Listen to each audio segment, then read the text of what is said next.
Lisa, thank you. So what is a key industry trend that's being overlooked right now by everyone? Well, I think, everybody's been really into mobile health and new drug discovery companies in the last couple of years.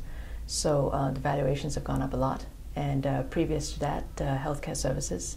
So I still think that everything else is very exciting. Pharmaceutical, medical devices, IVD diagnostics, healthcare IT, and all the other sectors that we talked about are still very exciting.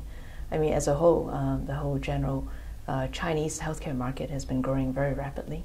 But I think, on the pharmaceutical side, perhaps it's going to slow down a bit. The growth is probably, instead of a 20-some% year on year, it's probably going to be in the single digit, but still it's a growing market.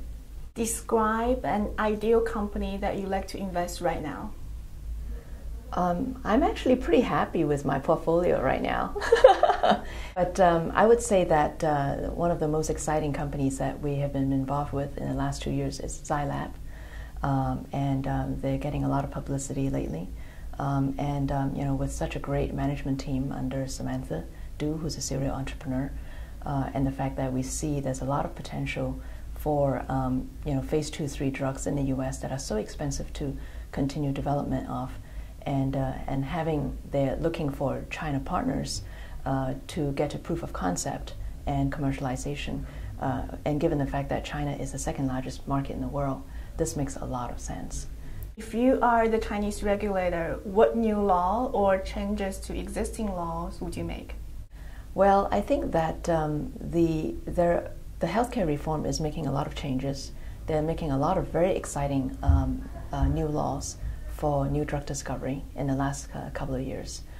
We've seen the fact that they have shortened the IND approval from a year and some to 2 to 3 months for oncology products. They've also lessened the requirement for pharmaceutical companies to actually have their own manufacturing facility before they get approval for the drug. So that's a big plus for more asset-light companies. So all in all, I think they're moving in the right direction. If you can make a new law right now, what would that be? Well, I think if it's a new law, we would probably look into how do we compensate the doctors better, because I think the doctors are still underpaid, 2,000-3,000 RMB a month. For such a profession, and they're treating so many patients, they really should be paid more. So, but I think it's also very difficult given how many doctors we have in the system. What is the most difficult investment decision you have to make? Whether or not to invest in a two-man team, whether or not we would believe in this person even without a protocol. And I think it's a tough one to get my partners to be on board, but we did, and that was Zai Lab. But another difficult decision is, I think, we've seen companies where it took them more than double the time that they expected to build a prototype.